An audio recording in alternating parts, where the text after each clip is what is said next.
Good morning, everyone. Hope everybody is doing well today. My name is Tiffany Peoples, the Victim Services Coordinator with the Georgia Department of Juvenile Justice, Office of Victim and Volunteer Services.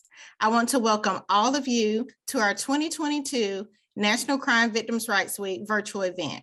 I want to inform you that today's event will be recorded. Before we begin, I would like to review a few housekeeping rules. Please keep your cameras turned off for the duration of the program. Please keep your microphones muted. Questions will be reserved for the last 5 minutes of today's event. If you have any questions, please place your questions in the chat. We have a moderator moderating the chat. He will ensure that your question is asked and will provide Mr. Taylor with the opportunity to answer your question.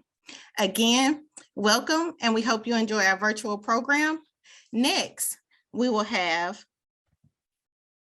a welcome from our very own Commissioner, Tyrone Oliver, followed by a prayer from Mr. Danny Horn of the DJJ Chaplaincy Services, and an introduction to program by Mr. Gary Ogden of the Office of Victim and Volunteer Services.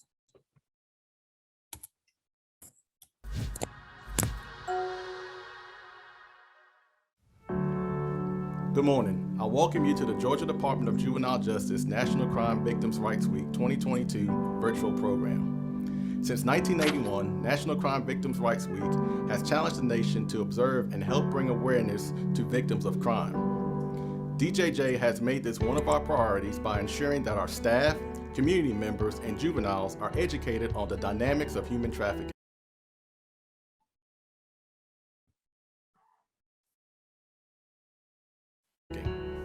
DJJ staff continue to look for efficient ways to be a state resource for community providers and law enforcement by providing adequate resources to the needs of youth who are victims of human trafficking. Today, DJJ is holding a program to continue the fight against human trafficking by focusing on our young males. These individuals are often overlooked and sometimes silent victims in the fight against human trafficking. I firmly believe by educating ourselves on trafficking of all genders, we can move us forward in the drive to eradicate the practice of human trafficking and deliver justice to the victims. As leaders in this fight, we must assist and support survivors in finding their justice by enforcing victims' rights, expanding access to services, and ensuring equality and inclusion for all. On behalf of the team here at the Georgia Department of Juvenile Justice, I thank you for joining us today. We hope that you find this program insightful and that it has a lasting impact on your life in the fight and renewal for victims' rights.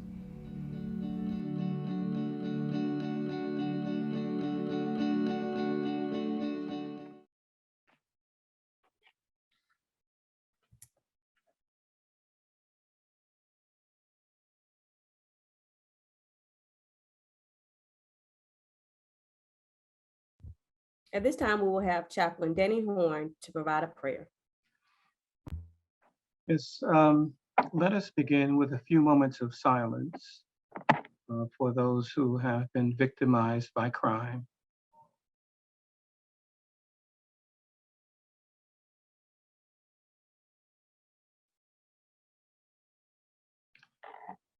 Let us pray. Almighty Creator, may the voices of those gathered here today never be silenced. These whom you have called the blessed and the salt of the earth, who have not in their own suffering forgotten the victims of crime and their families, their loved ones, and the communities in which they live. May your presence bring comfort, hope, and healing to those who have been stricken by the pandemic of violence, traumatized by their losses, and overcome with grief. Also bring to our minds the beauty of little children whose lives are marred by violence. For you have said, suffer the children to come unto me, for such is the kingdom of heaven. And remind us today once more of our duty to care and to bring them to justice and bring justice for them. May the work of our speaker bring insight on how we may recover from trauma and thrive. Strengthen your people with resolve today to keep in our hearts your promise of abundant life now and in the time to come, and to be courageous and not dismayed. Amen.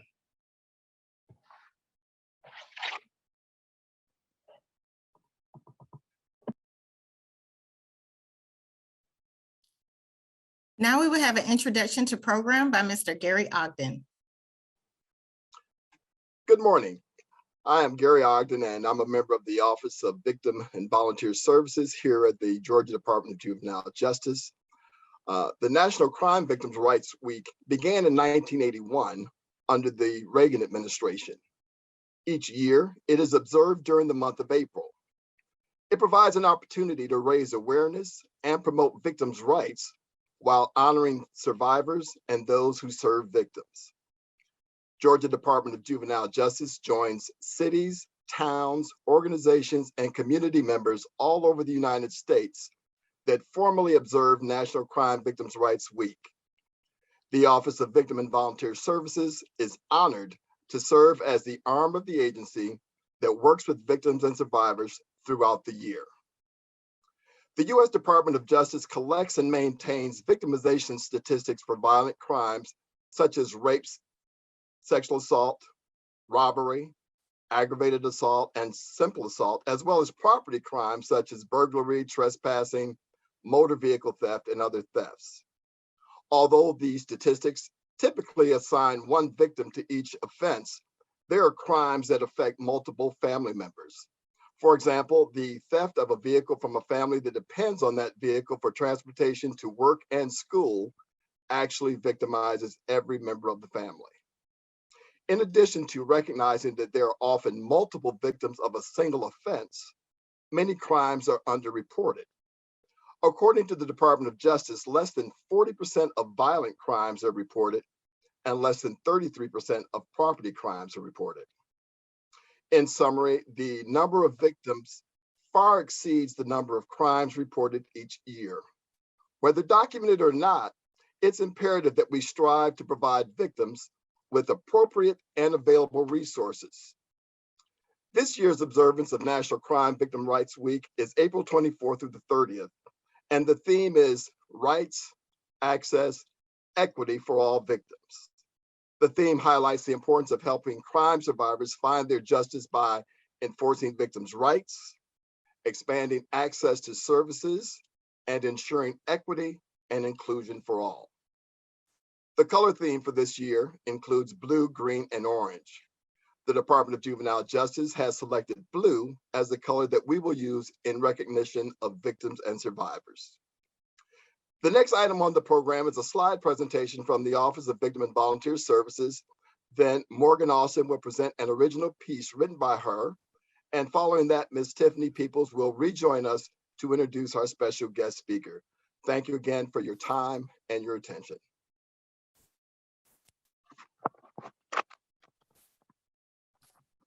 Good morning. My name is Morgan Austin, and I'm a victims advocate at the Department of Juvenile Justice. The poem I'll be sharing this morning with you guys is called Equality. Females and males are one in the world, although that is not the belief that has been furled. We are told that one gender is better than the other. It seems it's just one stereotype, one after another. Equality can become realized if only we believe and take the initiative to take action and achieve. Why shouldn't men and women be treated the same? To have equal rights and equal access, that should really be our aim. Men, gender inequality is your issue too. Although you may not agree, I'm afraid it is true. You should have the right to express your emotions and be what you please. You should not be pulled back by stigma, but instead be who you are at ease. Instead of fighting, we should be pulling together and make this journey a joint endeavor. We are of equal value if only we open our eyes. At the heart of change is where we become most wise. Now or never, if not us, then who? The interest in this movement must come through. Equality is not a privilege, but a human right. All genders on the spectrum should be able to shine bright. Thank you. Disclaimer, the content discussed during today's event has the possibility of triggering trauma for victims of human trafficking and/or family members and friends of human trafficking victims. Do you know this story? You know, a man is standing next to a river and a floating, a drowning person comes past, so he jumps in and rescues her. And then no sooner does he rescue her, another drowning child comes past, he rescues him. And he's standing there all day next to this river with people drowning, and he keeps jumping in and rescuing them. And at the end of the day, he goes up says to himself, I'm going to go up the river and find out why all these people are drowning and do something about that.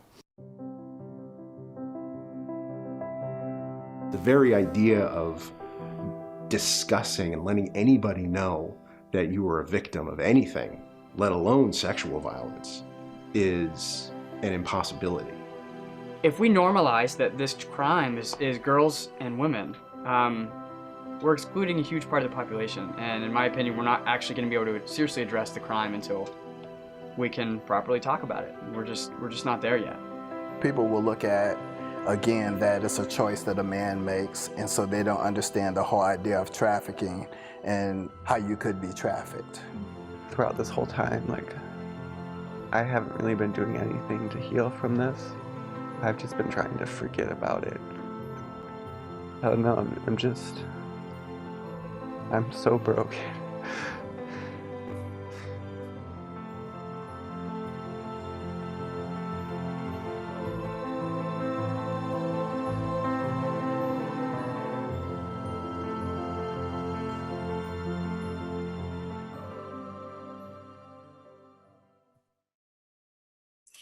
Human trafficking versus commercial sexual exploitation of children. Human trafficking involves the use of force, fraud, or coercion to manipulate victims to engage in commercial sex acts or labor services. Commercial sexual exploitation of children, or trafficking, defined as trafficking of persons for labor or sexual servitude. A child who receives goods or services, food, shelter, clothing, etc., in exchange for sexual acts. Definition of a victim. A victim is someone who has had a crime committed against them or that they have been through something that is not their fault. This term is accurate when describing victims of human trafficking, as they are indeed victims of crime. However, not all victims prefer to be called victims. The term victim can carry connotations of being weak or powerless. Instead, some prefer to be called survivors, as this word has connotations of strength and resiliency. Victims can be any age, race, gender, or nationality. Traffickers prey on individuals who are poor, vulnerable, or living in unsafe or unstable conditions.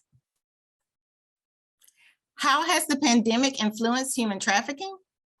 In 2021, the National Center for Missing and Exploited Children received 29.3 million reports of suspected child sexual exploitation. From 2020 to 2021, reports of suspected child sexual exploitation increased 35%. Predators took advantage of the time children spent on their phones and computers on social media apps. Trafficking of males versus females. A study conducted by the National Center for Missing and Exploited Children between 2013 and 2017 on males who were reported missing showed males at high risk of being victims or were known to be victims at the time they were missing.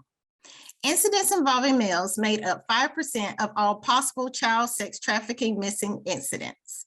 Further research during this study proved that there were more incidents of child sex trafficking that involved males. The number of male and female victims of child sex trafficking are more than similar. If you are a victim of human trafficking or you know someone who is being trafficked, here are some resources in which you can reach out for help, for services, and also for treatment.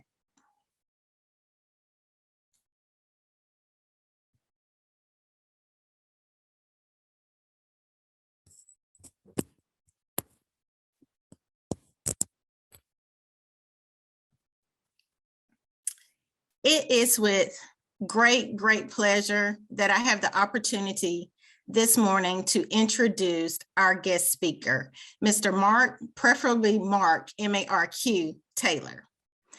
Marq Taylor is a victim advocate in the fight against domestic minor sex trafficking.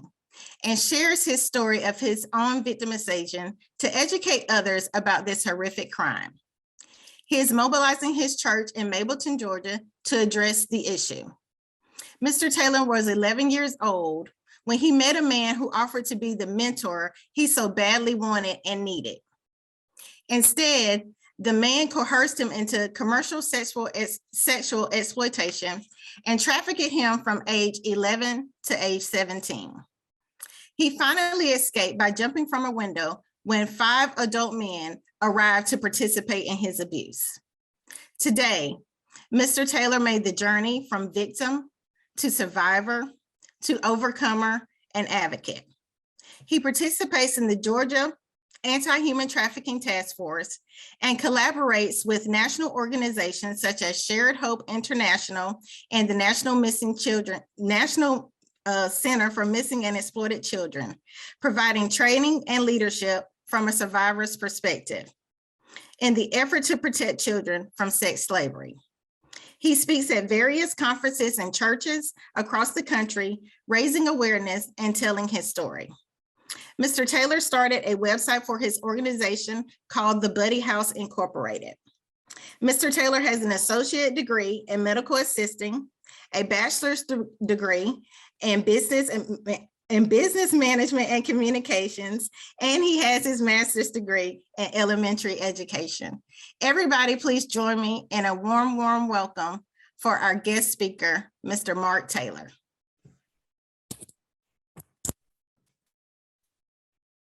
Hello, people. How are you? Everybody's supposed to say fine. No. Hi, good morning. Doing well. Thank you, Ms. Peoples, for the wonderful introduction. Good morning to everybody. I pray that everybody is having a great, awesome Thursday. Just a little SEL moment for me, social emotional learnings that we do in school. Before I start talking about myself and my story, although I can't see you, I'm going to believe and feel that you all are going to do this. If you would just take a deep breath in for me. Let it out. Take another one. Let it out. One more time. Another one in. This time, hold it. Release it. Well, screen just changed. Cool. Awesome. Now you should be feeling awesome and great about just relaxing and wanting to know a little bit more about myself, as well as my story, as well as what I am currently doing.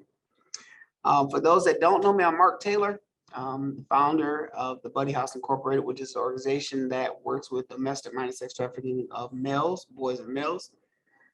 We are a drop-in service, and I'll talk more about that shortly. A little bit about me and my story. As it was said in my bio, I was 11 years old when I was trafficked by a friend of the family that's still around that is still around to this day. Back home in Wisconsin. This person grew up with my uncles that I saw know him as an uncle. I know him as, I'm going to change this because this does not look right to me. I'm sorry. I'm in a whole different office, y'all, so my screen looks totally blurry. So I apologize. So, but a little about me. I was trafficked by a friend of the family. This person deceived me as well as my family when it turned to the domestic piece. Backtracking a little bit, I was struggling in math. And my parents were like, well, hey, this person, and we'll say Carlos. Carlos is good in math and, you know, we trust him, so we want you to work with him. Okay, I knew nothing different about it. So with me knowing nothing different about it, I knew him as my uncle. So I worked with Carlos at my home for a little bit. And then a few months down the line, he told my parents he had things to do at his home, so it'd be easier for me to come to him. So my parents agreed to that. They said, that's fine. So my parents agreed to me going to his home. So after school, instead of me going home, we'll go to his house. So we worked on math, we did things, laughed, had a good time. But eventually, it came to the point where he brought up questions and started asking things for me to do, i.e. for him. Mark, since I'm providing you a service, I need for you to provide me a service. I'm like, what? What are you talking about? Dude, leave me alone. You my uncle. Things of that magnitude. So as we conversated on, days kept going by. He kept questioning me, bringing up things. So one day we were working and he was sitting next to me, took my hand and placed my hand in his private area. And as he placed, I jumped away and moved away like, dude, get out of here. No, we don't do all that. You know, it's time for you to pay back. That's what he said to me. I'm like, what do you mean pay back? And he's like, well, it's time for you to give what I need. And I'm like, give what you need, explain yourself. So he began to explain himself. If you don't do this or provide this particular service to me, then I'm going to tell your parents that you approach me in that manner. And you know, they're going to believe me before they believe you because they got you working with me. I'm like, no, you lying. No, that's not going to happen for me. So in the midst of the conversations, you know, kept transpiring day after day, week after week. Eventually, it got to the point where the violent piece came in, the pushing, things like magnitude. Either you're going to do this or I'm going to tell.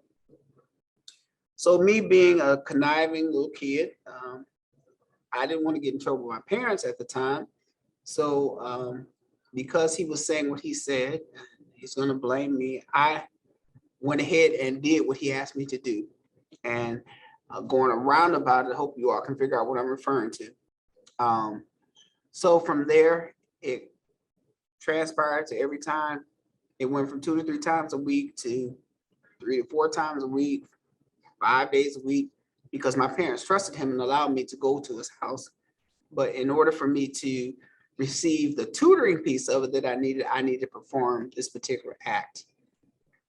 Eventually, the act changed to additional things, i.e. sitting around naked, i.e. you know,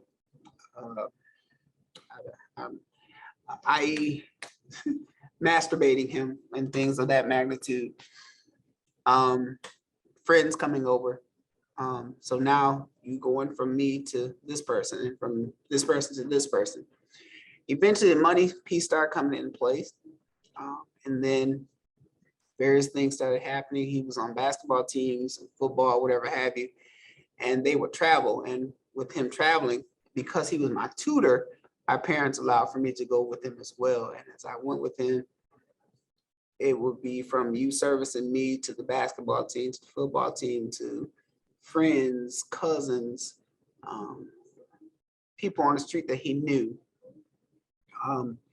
Within that magnitude, money started to be transpired. I'm like, wow, am I getting money to give to you? You know, things like that. But he ensured that all this money is going to your parents. It's going to help them out, blah, blah, blah.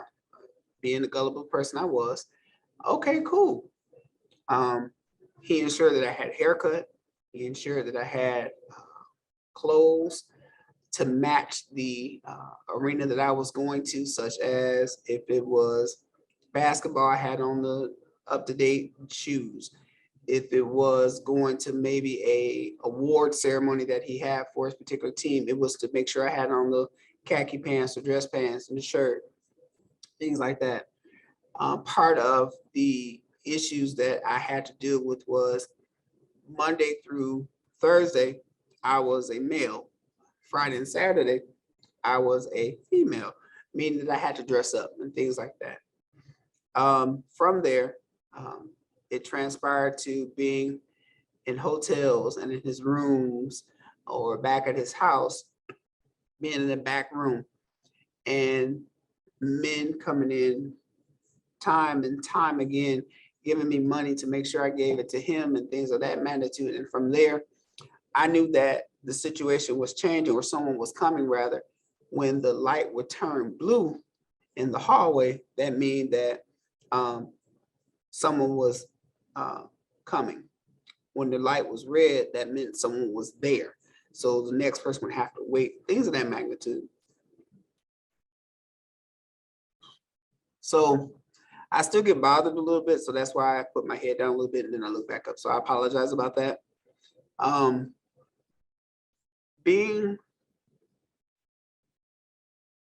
11, 12, 13 to 18 years old, not knowing what I was involved in until later, much later, really traumatized me. Building the rapport that I have now to where I was then has been extremely hard. As mentioned in my bio, as far as how I got out of this, basically got out through jumping out of the window, broke my ankle jumping out of the hotel window from the second floor. But the funny thing about it is that when the person I ran to, the young lady, she's here today actually, ran to the grocery store and she was there. She said, "What you doing outside?" And she took a coat and wrapped me up. But instead of her taking me to receive medical attention or anything of that magnitude, she took me home. And she's a member of my parents' church. And when she took me home, I don't know why he's out here like this. He naked, he doing this and the other. And as she was talking to my dad snatched me in. "Boy, you lying. You doing this and that. Go to your room." And in the midst of it, I was beat. I was hit. I was put in my room. No TV, no food for days because they didn't believe what was being told to them. From there, I ran away again. Once I ran away, I did not go back, but I was able to join a group called the Wisconsin State Youth Choir. And as I joined that choir, I was like, yes, I'm out of here. I can do it. I wanted the choir travels. We can do. Eventually, Carlos showed up at one of our rehearsals. And as he showed up at the rehearsal, when I realized, being short, I'm singing in the choir, having a good time, I start backing up. I have a big little brother that is not my official brother, but I call him my brother, taller than me, will push me back to the front and say, "No, are you sure? You're supposed to be up front in the choir singing." And then, no. And I'll step back.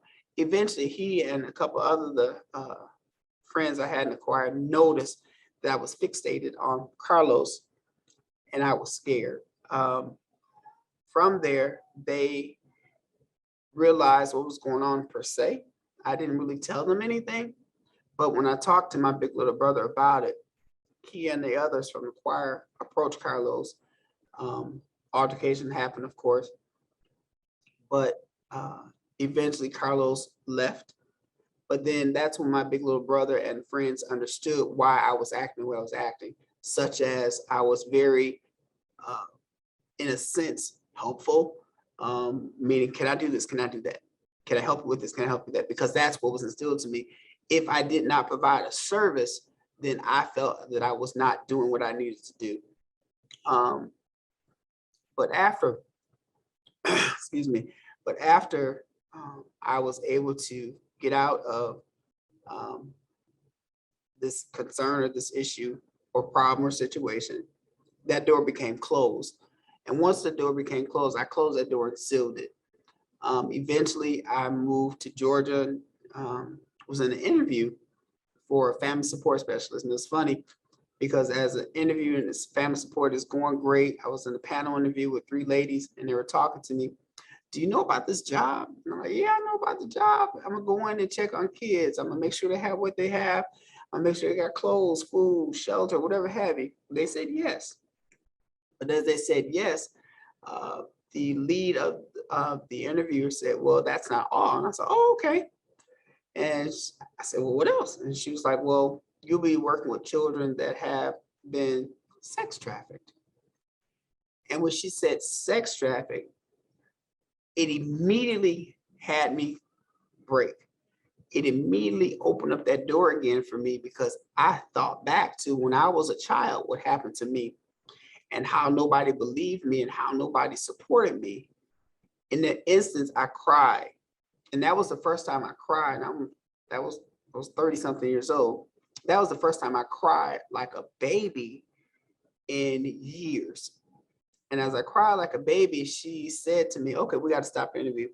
Ultimately, I did not get that job, of course, but they immediately stopped the interview.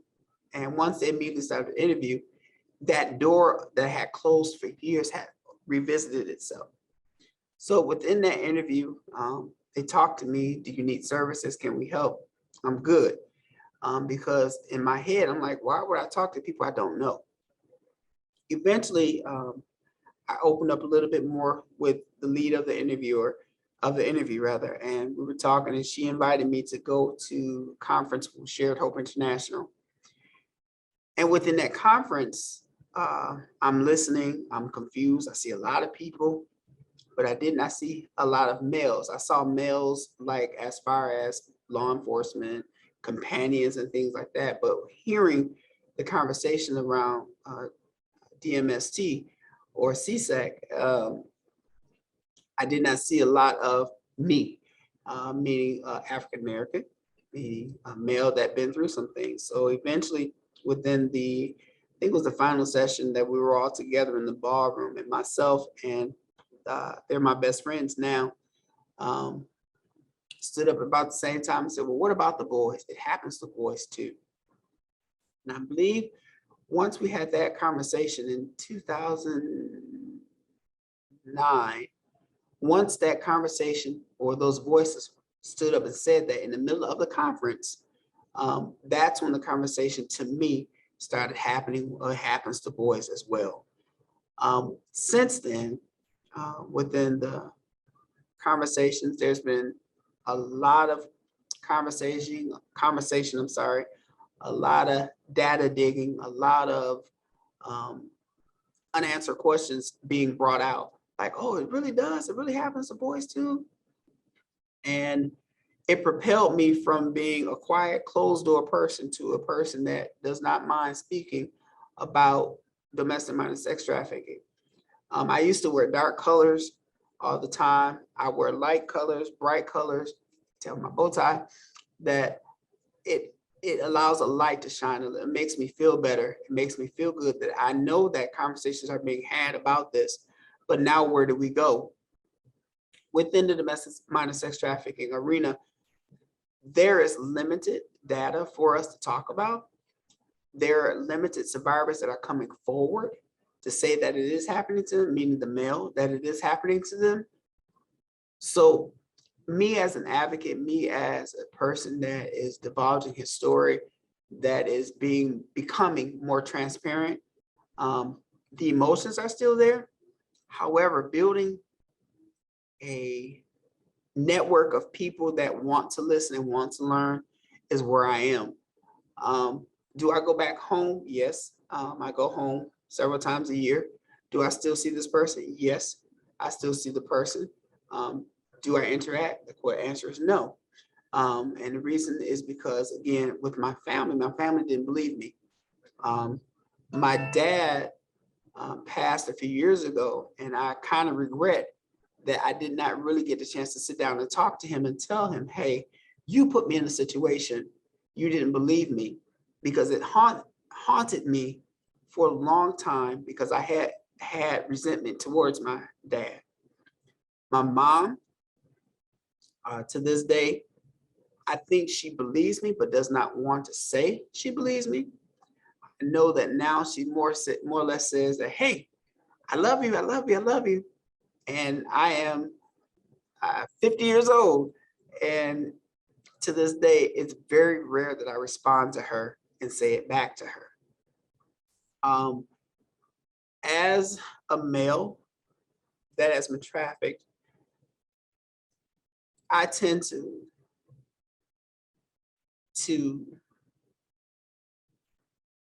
give what I wished I had. And what I mean by that is that I tend to give what I wished I had because I want kids and people to see that regardless of being a victim, we are still a victor and we're still victorious.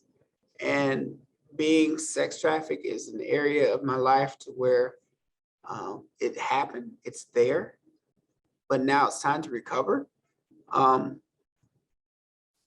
So I'm not for sure where this will propel me to go. And I apologize because it still bothers me a little bit. But being who we are as males that's been trafficked, I want to be able to share my story with people and be honest and open and upfront. So that's me in a nutshell. I'm not for sure. There's more of my life. Thank you, Sherry. I see your comment. So that's me in a nutshell. However, I do want to talk about a little bit about the area of being trafficked. For me, when Carlos started bringing his friends around, when Carlos started threatening me, saying that you are going to have to do this, excuse me, when Carlos threatening me against my parents, that was the hardest part for me, because being threatened against my parents are supposed to be covering for me. My parents are supposed to be the ones that care for me and do for me.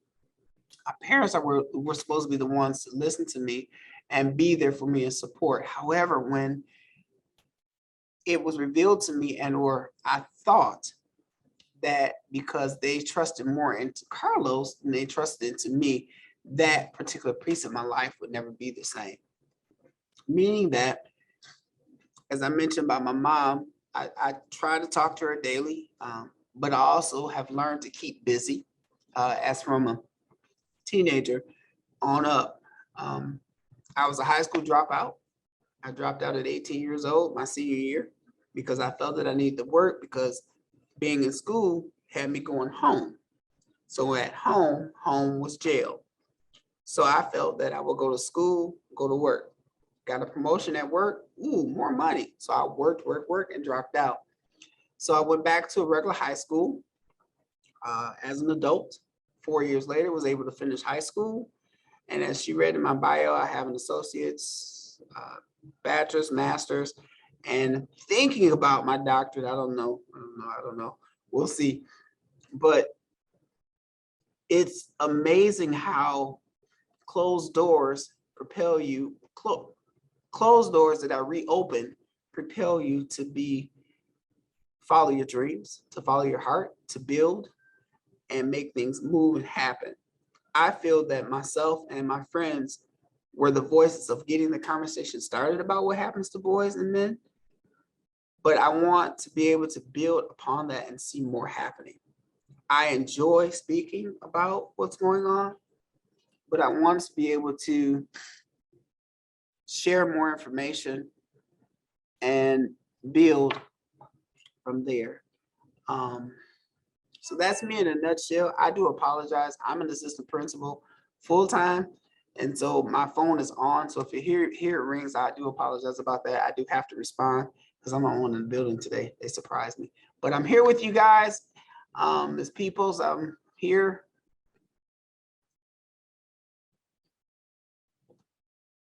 Hey, she's not there. I'm here. Okay, she is. So I thank you all for allowing me to share my life with you all.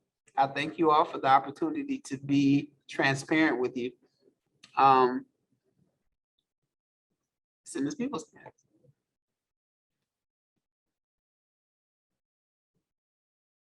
You're on mute.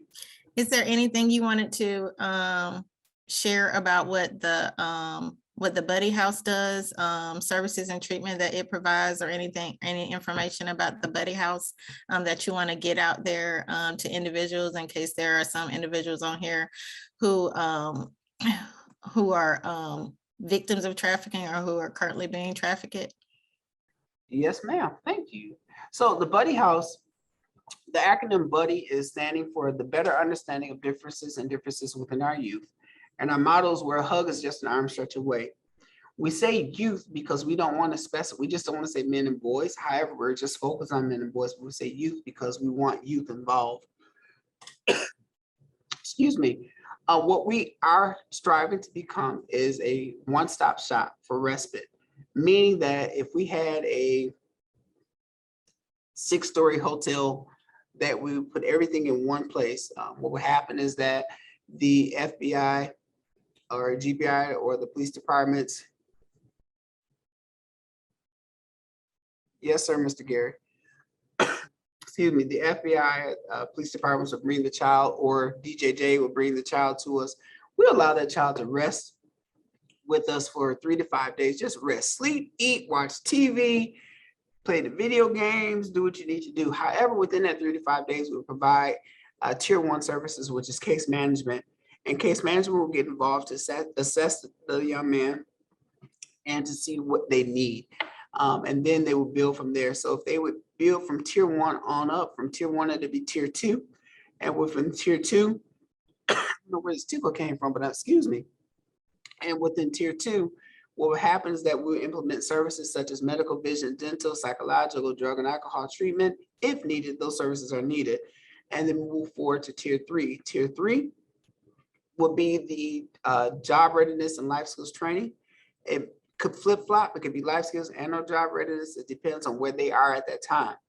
And then tier 4 will move into making sure that they are self-sufficient with educational piece, meaning we would do MOUs with our local technical colleges, provide GED services and or a local high school that will allow the teenager to come back to school.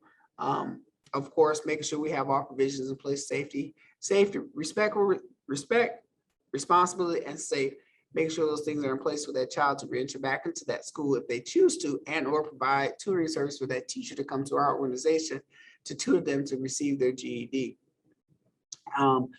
Once we move forward from that next tier, the next tier will be preparing them for the life skills. I flipped it around for the life skills, getting them ready to learn how to become sustainable young men back into the community. Part of the building that we have forecast or we see or that we want is to provide roommate style apartment housing within that one organization piece, aside from where the services are implemented to get them reacclimated to living on their own and or with a roommate. And then once they move out on their own, then we would do what's called an 18 to 24 month follow-up case management, just making sure that they have the things they need, making sure if they need supplemental income such as food stamps, or if they need help filling out paperwork for Social Security or things like that, that case management service is in place. Excuse me.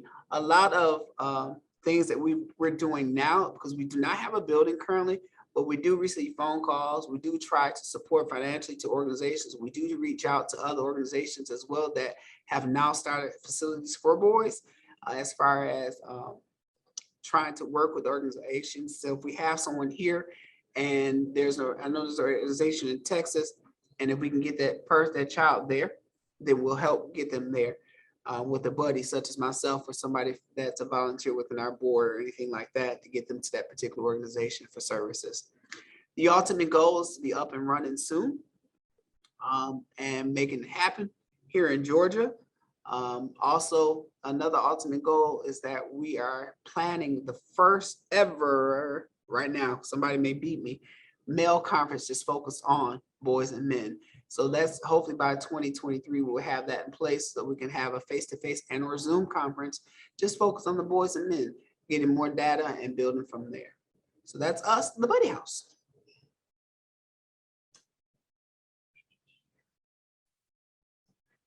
I see. There's people, you want me to answer the questions that I see?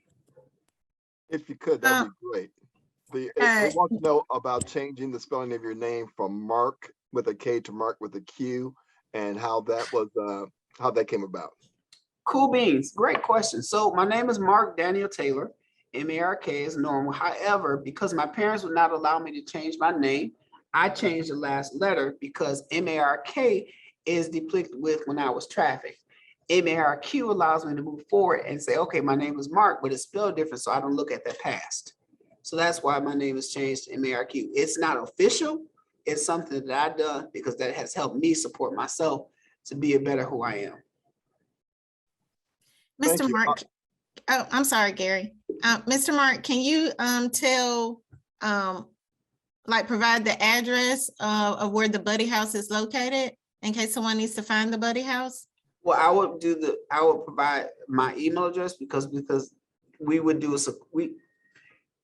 how can I say it? It would be a secluded area where we would be. However, we have a PO box if you want to send something that way, and on my email address to reach out to us, and we could work that way. And how can people support the Buddy House? Woo, yay, support us. Call me, no, this way. So one way is calling, mailing. The best way is email, and then we can tell you how we are supported. We have Givelify, we have Cash App, we have banking information. If you just want to drop something in the mail to our PO box, you're more than welcome to. I can provide that information to you. 744 something. I have to get that information for you. But there's many ways you can. We appreciate it if you would love to. So.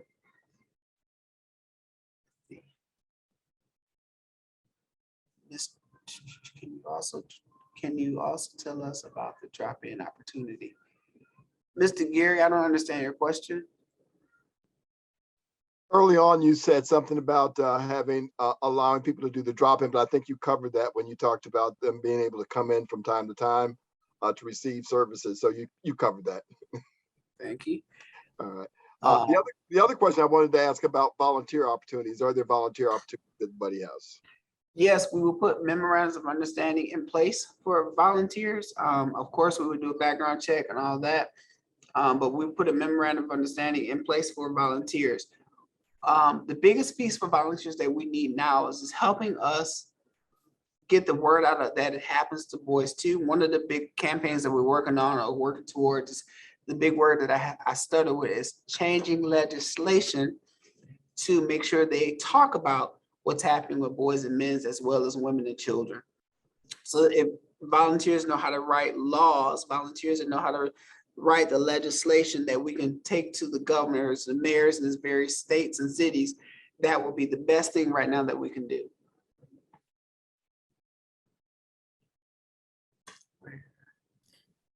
Are there certain products that you accept for the donation for the youth, Mr. Marq? You mean certain products such as hygiene and stuff like that?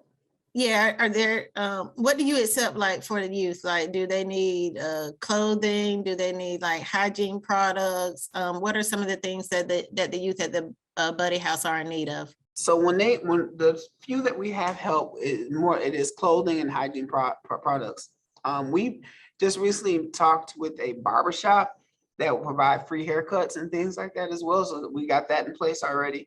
But more is clothing, shoes, underwear, undergarments, hygiene, toothpaste, soap, things like that, lotion, things like that. Were there any charges brought against the individual who victimized you? Ooh, I almost said the werewolf felt it in my spirit. My Shana almost said the wrong words. No, ma'am. Statute of limitation has not. When it tried to go there, it did not go because he flipped the script. And again, like I mentioned earlier, like he said, he would tell my parents it was my fault.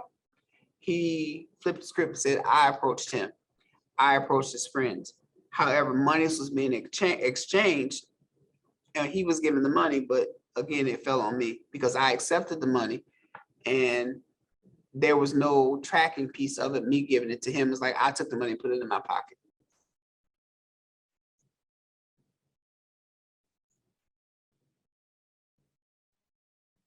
I want to read some of the comments. One of the comments were, as we are in the season of hope and resurrection. Hold on, I lost it. Let me go back.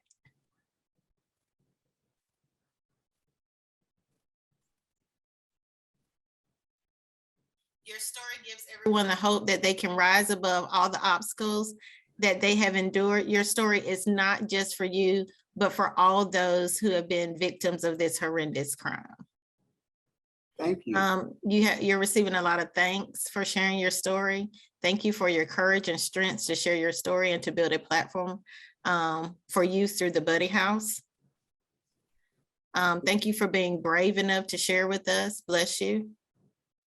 Thank you for sharing your story and choosing to be how you are today. May you continue to have success, peace, and contentment in your life.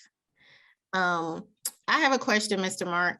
Yes, And I ma'am. know I should put it in the chat, but since I'm off mute right now, how has your victimization impacted you in your personal family life with your children and things of that nature? When you, in the beginning, I sheltered them. You can't go nowhere. You gotta be here. You gotta do that.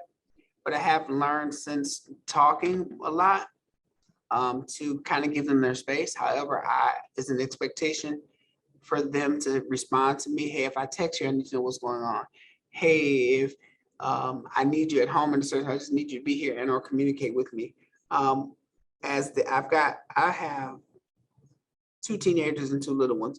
So my teenagers are very respectful. They know what happened to me. So they're very upfront and open with me to tell me if something's going on and or if I'm getting on their nerves.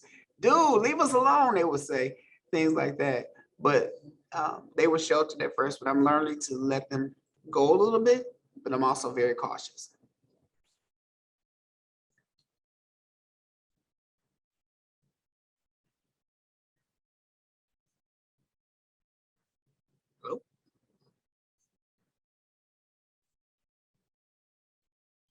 Would you like to offer any advice for parents or caretakers as a way for them to try to protect their children from being trafficked? Love to. Biggest thing I would say, please listen. Please notice if you see anything changing. If you know your child is a happy-go-lucky person and all of a sudden something happens, be it male or female, ask the question, hey, what's going on? I would suggest what we do in our home, we hold weekly meetings or every other week meetings. Hey, let's have a candid conversation. We call it here, even in school, here in my school, we call it circle of support. So we do a circle of support at home. How can I support you? Let's have open up the conversation. Let's talk. What's bothering you? Is there something that we need to work on? If again, you know, their favorite color is blue and they're going, and all of a sudden they shut down, they're quiet, they come home from school and go in their room, they change their appearance, i.e. cutting their hair or wearing all black all of a sudden, or hanging around certain people that you know that shouldn't be hanging around with. If that's something different, then have that circle of support, that conversation. Don't just do it with yourself, but include family members that you can trust, because he or she may not speak to you, but they may speak to that cousin, their uncle, and then that way that circle of support is bonded together as one.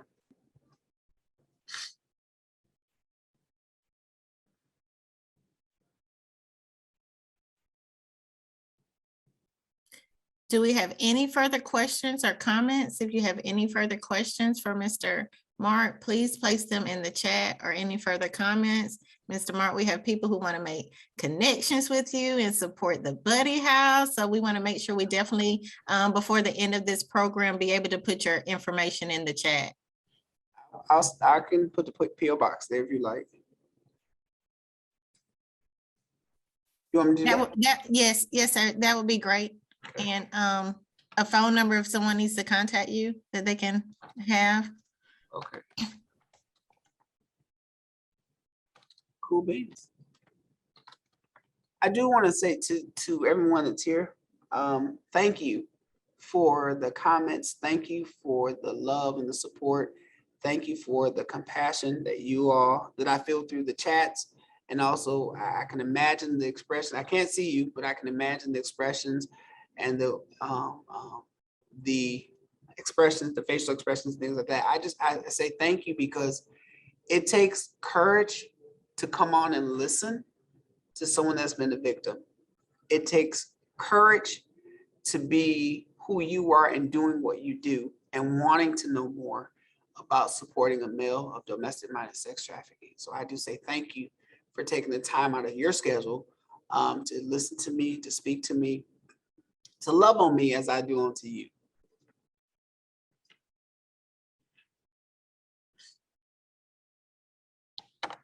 Oops, I didn't mean to do that, sorry.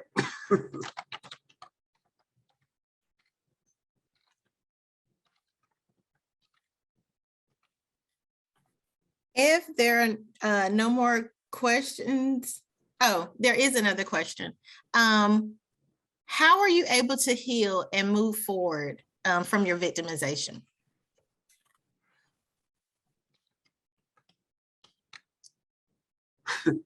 How am I able to heal and move forward? Talking now, praying. Also, you see it. Oh, you won't be able to see it, but I also like to go. I have a quiet place at home, to where I go in my quiet place and I read, I pray, and then I color. I have a coloring book. Can't think of the name. Kaleidoscope, I think it's called, coloring book, where it's designs that you just color any type of way, and that helps me meditate, that helps me calm my nerves. And I'm gonna use my job, being here at school, I see so much, and certain things I can say, certain things I can't talk about, but that helps me calm down. It helps me come back to reality. Like, okay, Mark, you see this, how do you fix it? How do you figure it out? And me going in my quiet place, coloring, or just meditating. I love jazz. I love some rainfall music. I love hearing the not rough thunderstorms, but the cloudy rain, the small crackles. That allows me to relax and kind of meditate and come out of myself a little bit. By coming out of myself, I'm able to realize and understand how to build, how to keep moving forward. Years ago, when I first started talking about it, I wouldn't do that. And I would stress out, my shoulder would start hurting, my back would start hurting, because I didn't know how to let go and release. So with me learning that, let go and release has been a great help for me.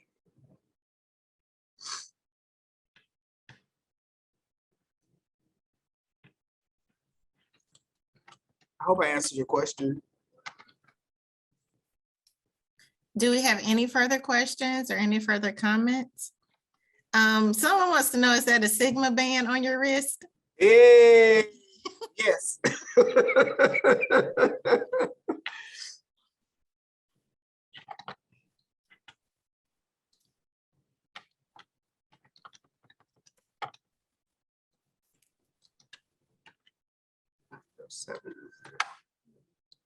Any other questions or questions or comments? Hey, Stacy. I see Stacy representing on there. Mr. Mark. Yeah. And Daryl. What up, Daryl?